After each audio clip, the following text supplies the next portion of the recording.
Bonjour à toutes et à tous et bienvenue dans cette nouvelle leçon de programmation en langage C.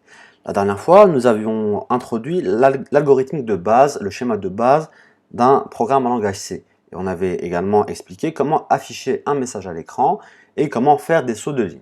Aujourd'hui, ce qu'on va faire, c'est introduire la notion de variable en langage C. Alors, les variables, il y en a plein, d'accord? Il y a plein de variables. Vous avez les nombres, d'accord? Vous pouvez avoir des nombres, vous pouvez avoir des phrases, vous pouvez avoir des caractères, par exemple la lettre A. Vous pouvez avoir des tableaux de nombres, d'accord? Par exemple comme ceci. Voilà, on a plusieurs types de variables. Ces variables, à quoi elles servent? En fait, elles nous servent dans notre code. On les utilise pour faire des choses au sein de notre code. On va commencer par les variables les plus simples que sont les nombres. Alors, les nombres, qu'est-ce qu'on a? On commence par les nombres. On a 8 types principaux de variables pour les nombres. Alors, qu'est-ce qu'on a? On a signed char, on a int, on a long, on a float, on a double, on a unsigned char, on a unsigned int et on a unsigned long. Alors tout ça, ça va faire quoi? Ça va en fait permettre de déclarer des variables qui sont des nombres. Les nombres, ils peuvent être comment? Ils peuvent être avec ou sans virgule.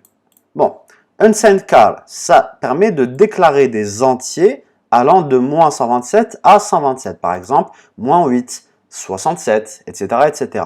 Le int, ça permet de déclarer des entiers allant de moins ce nombre à ce nombre-là. D'accord? Le long, c'est également pour déclarer des entiers, mais qui vont de moins ce nombre-là à cet autre nombre-là. Donc à chaque fois, d'accord? À chaque fois, je suis en train de déclarer des entiers. La seule chose que je suis en train de... La seule différence, c'est que la marge dans laquelle peut être l'entier que je déclare, elle est en train de changer. D'accord?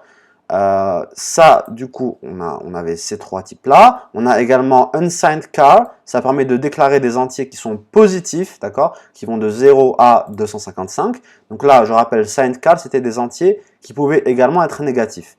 Unsigned char, ce sont des entiers juste positifs, d'accord? De 0 à 255.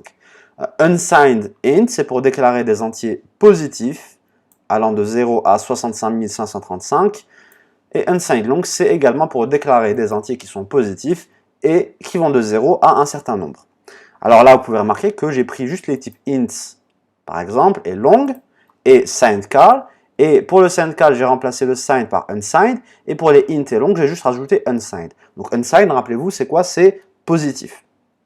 Alors, il y a également, pour les nombres à virgule, sans virgule, avec virgule plutôt, pour les nombres avec virgule, on a quoi? On a deux types principaux, on a le float et on a le double, tout simplement. Alors, on voit qu'il y a beaucoup de types, ok? Il y a énormément de types. Pourquoi il y a ça? Parce que vous pouvez vous dire, bon, int, voilà, si j'ai envie de stocker un nombre, je peux le mettre en int directement. Si c'est un nombre qui est égal, je ne sais pas, vous voulez stocker par exemple le nombre 89, d'accord? Le nombre 89, c'est très bien, il peut très bien être stocké en int, d'accord? Voilà. Pourquoi? Il y a un signed char. Pourquoi? Les nombres entre moins 127 et 127, il y a un signed char. Pourquoi certaines personnes stockaient par exemple à l'époque 89 dans un signed char au lieu d'un int? Eh bien tout simplement pour la mémoire. Vous voyez que là pour le signed char, il y a de moins 127 à 127.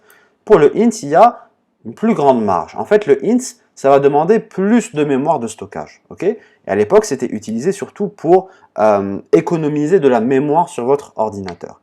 Alors de nos jours, c'est pas trop un souci. Pourquoi? Parce que en général, les ordinateurs, ils ont une mémoire qui est plutôt raisonnable. D'accord? Mais à l'époque, c'était un souci qui était important. À l'époque, il fallait vraiment économiser. Et si on prenait à l'époque 89, on n'allait pas la mettre en int, on allait la mettre en, par exemple, signed char. Pourquoi? Parce que ça allait prendre moins de place.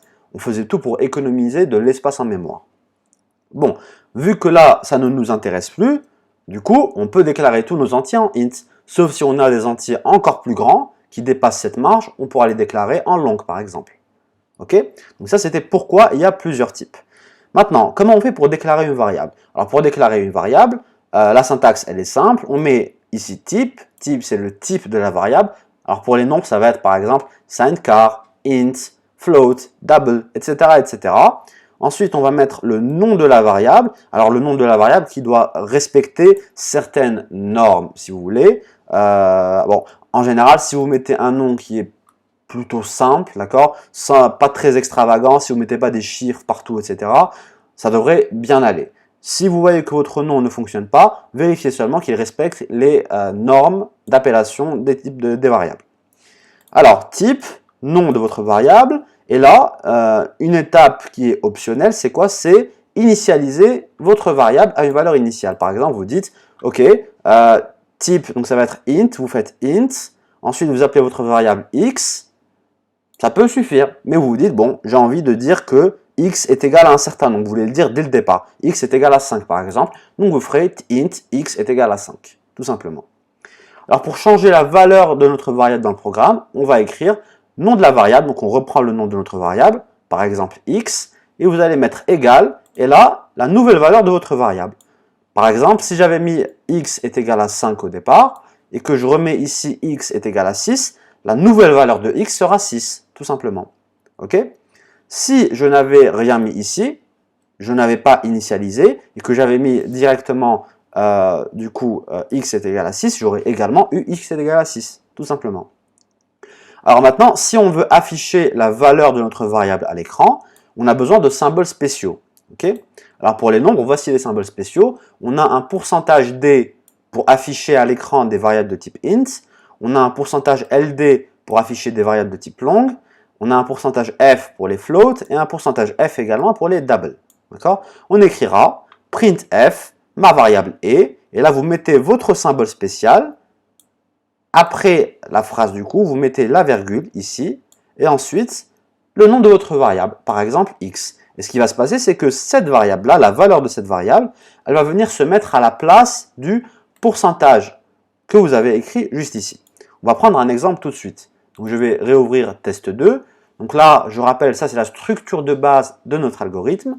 On va déclarer par exemple, on va faire notre exemple. Int, voilà, donc ça veut dire que je vais déclarer une variable de type entier, je vais l'appeler x, et je vais l'initialiser par exemple à 5, d'accord? Je n'oublie pas évidemment de rajouter le point virgule. J'ai envie d'assigner à x une nouvelle valeur, donc on va faire par exemple x reçoit 6. Ça veut dire que la nouvelle valeur de x, ça va être égal à 6. Point virgule, je veux afficher x, qu'est-ce que je fais? Je fais print f, d'accord?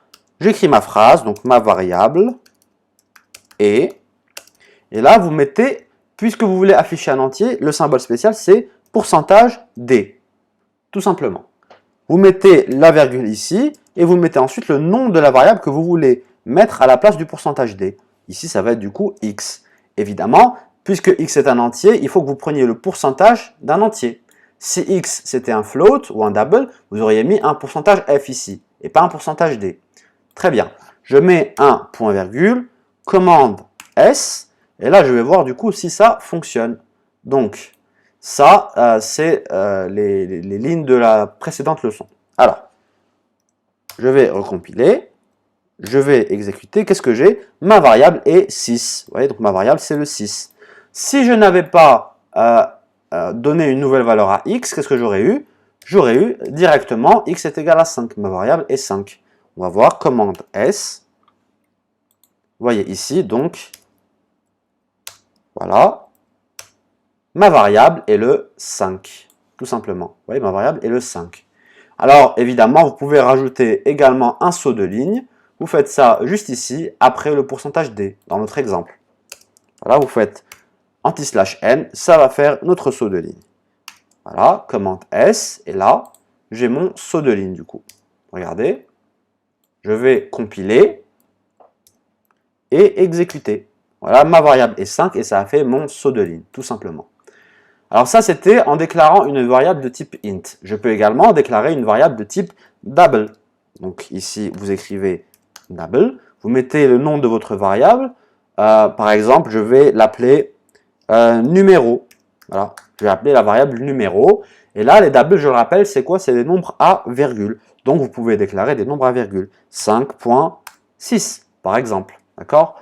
Là, maintenant, vu que vous voulez afficher votre nouvelle variable à l'écran, c'est un double, donc je rappelle pourcentage F pour les doubles. Et ici, vous devez mettre le nom de votre variable. Dans notre cas, c'est la variable numéro. Commande S. Je vais voir du coup si ça s'affiche ou non. Voyons voir ce qu'on obtient ici. Donc je vais juste faire un clear. Voilà, pour enlever tout ça. Je recompile et... Ah, bon. Je recompile et... Bon, j'exécute. Je vais faire du coup point slash test 2. Vous voyez, donc ma variable est 5.6000, etc., etc. Voilà, du coup, ça m'a affiché une variable à virgule. Maintenant, qu'est-ce qui se passe si je fais 5 directement? Est-ce qu'on aura une erreur? Est-ce que ça va afficher 5.000? On va voir ça tout de suite. Donc, je fais commande S. Et on va voir ce que ça va nous dire. Je compile. Bon. Et là, vous voyez donc 5.000. Même si vous mettez un int ici, ça fera quoi? Ça le transformera directement en un double. Vous voyez, donc le 5, c'est devenu un 5.00, etc. Qu'est-ce qui se passe maintenant si je fais 5.6, comme tout à l'heure, et que là, je vais faire numéro, je vais lui donner une nouvelle valeur, je vais dire numéro est égal à 7, par exemple, et je n'oublie pas le point virgule. Est-ce que là, ça va faire une erreur ou pas? Est-ce que je peux mettre des entiers juste ici seulement? Ou est-ce que même ici, quand je dis que ça reçoit un entier, ça fait une erreur ou pas? On va voir. Commande S. Qu'est-ce que j'ai ici? Donc je vais essayer de recompiler. Donc là, ça a compilé. Et vous voyez, donc 7.00, etc. Donc, même si vous mettez des ints, puisque vous avez déclaré le numéro comme étant un double, ces ints-là vont être, comme ici le 7, vont être directement transformés en des doubles, d'accord? Ils seront affichés en double. Maintenant, cependant, vous voyez, donc là, je vais garder 5.6. Si je mets un autre pourcentage ici, si je mets pourcentage D, juste ici, est-ce que le numéro va être affiché en int, c'est-à-dire est-ce qu'ils vont prendre juste la partie entière 5, ou est-ce qu'il y aura une erreur? On va voir ça tout de suite. Donc je vais faire commande S. Regardons ce que j'obtiens. Voyons voir. Ah, vous voyez, là il y a une erreur. On vous dit quoi? On vous dit que on vous a souligné le pourcentage D. Et on vous a dit il aurait fallu mettre pourcentage F. Donc là, ça ne fonctionne pas. Cependant, vous voyez que tout à l'heure, si j'avais mis un entier ici, ça le transformait en double. Voilà, donc il faut faire attention à ces petits détails. Quand vous voulez afficher un double, vous mettez le pourcentage F. Vous ne changez pas le pourcentage. Voilà, donc ça, c'était du coup une introduction aux variables de type les chiffres et les numéros. On a vu qu'il y avait les variables, des nombres à virgule et les nombres qui n'étaient pas à virgule. On a vu également pourquoi il y avait plusieurs types pour finalement la même chose. Donc c'était un souci de mémoire qui existait à l'époque où il fallait vraiment économiser de la mémoire. Et même aujourd'hui, si vous avez de très grands programmes, il est préférable évidemment d'économiser de la mémoire. Alors voilà, c'est tout pour aujourd'hui. J'espère que vous avez compris. Si vous avez des questions, n'hésitez pas. Je me ferai un plaisir de répondre à tous vos commentaires. Merci beaucoup et à la prochaine fois.